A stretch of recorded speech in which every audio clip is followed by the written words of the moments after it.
Assalamu alaikum and welcome back to Noor Inc.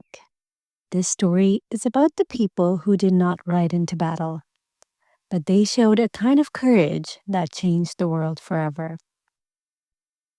This is the story of what happened after the Battle of Karbala. So let's begin. On a dark night in the desert of Karbala, there stood a tall, brave woman. Her name was Zaynab, the sister of Imam Hussein. Behind her were tents where she and her family had lived for the past few days. But now those tents were empty. They were burnt and they were destroyed. Many of her loved ones had passed away in a brave battle. Only a few family members remained. Her face was sparkling with tears because she missed them so much. She was sad, she was heartbroken, but she was also incredibly strong because deep inside her heart, she knew that she had a very important job to do now. Lady Zaynab was the daughter of Imam Ali and Lady Fatima. She was the granddaughter of Prophet Muhammad, peace be upon him. She was incredibly smart, so smart that people would say that she just knew everything without even needing to study it. Even when she was little, she was known for being very wise. She had a special gift for understanding and teaching Islamic studies. She could explain things so clearly that everyone loved to listen to her. People often said that her wisdom and strength were like her father's, and her patience and kindness were like her mother's. Now, Lady Zaynab stood in the vast desert of Karbala.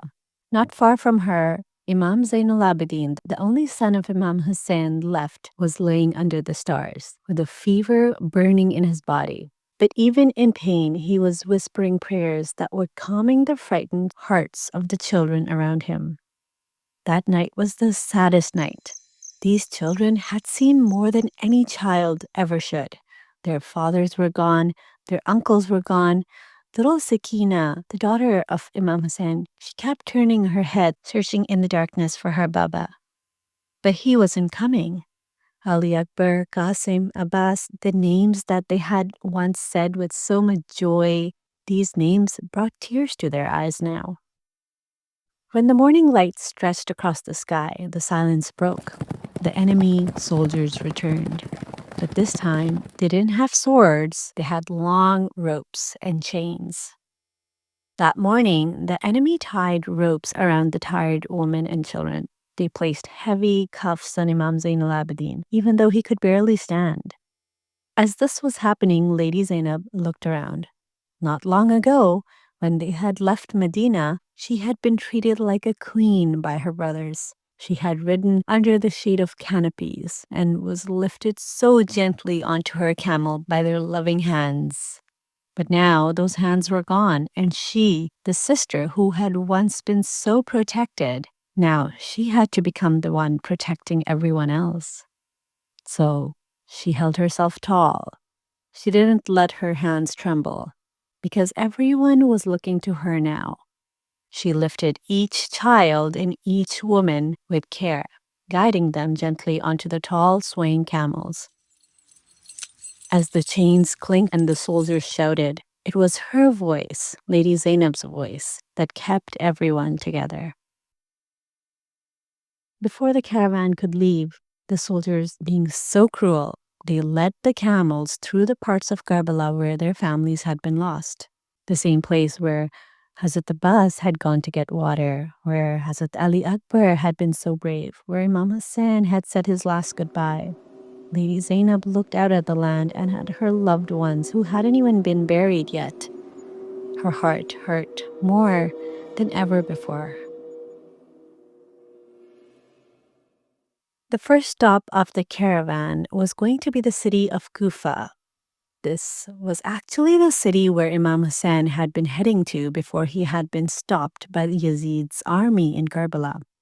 The city of Kufa wasn't too far, but days filled with sadness and pain just feel longer.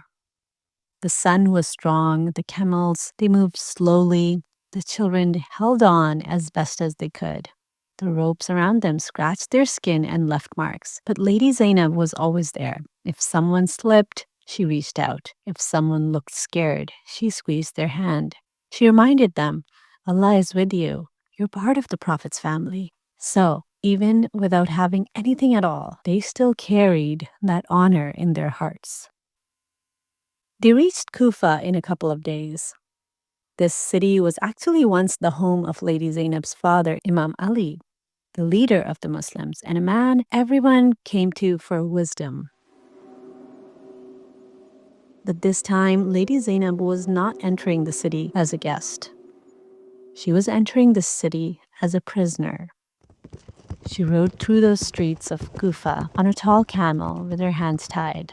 All around her, crowds of people stood watching. Some of them started clapping. They had been told lies by the evil rulers. They had been told that this family of prisoners had done something very wrong and they were troublemakers and that they deserved to be treated this way. But not everyone was believing it. Some people looked closer. They saw the tired faces of the children. They saw the red marks on their wrists and the way that they sat so quietly. How could these little ones be troublemakers? They whispered. Something isn't right. Lady Zaynab saw the crowd. She didn't hang her head. She sat tall. And when the whispers grew loud, she spoke. In a clear, steady voice, she spoke to the crowd. We are the family of your prophet, she said. The same family you once promised to support. You sent letters to my brother Hussein asking him to come. So why did you break your promise? Lady Zaynab's words made people stop and think. People started to look down in shame. Some people even started to cry. Deep inside their hearts, they still loved the Prophet's family, but they were afraid of what might happen if they showed their love. Then another voice spoke up. It was Imam Zainul Abidin. Even though he was still tired and ill, he sat up straight and spoke clearly. He said, I am the son of a man who never hurt anyone. He only stood up for justice and goodness in this world. Everyone was quiet. Even the guards didn't know where to look. They weren't expecting the prisoners to be saying anything. But now the people of Kufa were starting to understand, and they were shocked at what they were seeing. The governor of Kufa did not like that. He was part of this evil plan against Imam Hussein.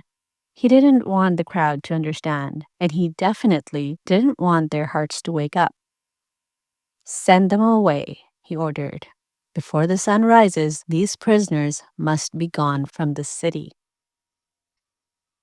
And so the caravan was forced to move on in the middle of the night. The next part of their journey was the hardest yet.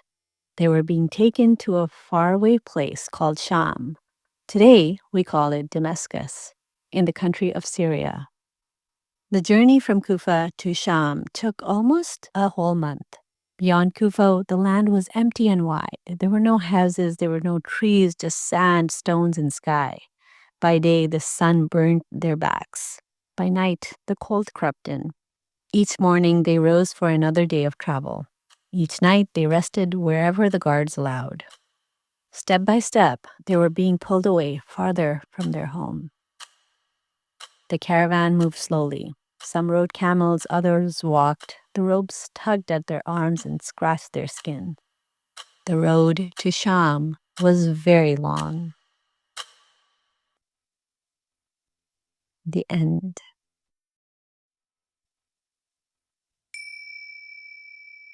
So what can we learn from this part of the story? Well, after the Battle of Karbala, Lady Zaynab and the Prophet's family were marched through crowded streets. The soldiers tied them with ropes and treated them unfairly, trying to make them feel small and embarrassed. But it didn't work. Do you know why? Because Lady Zaynab never forgot who she was.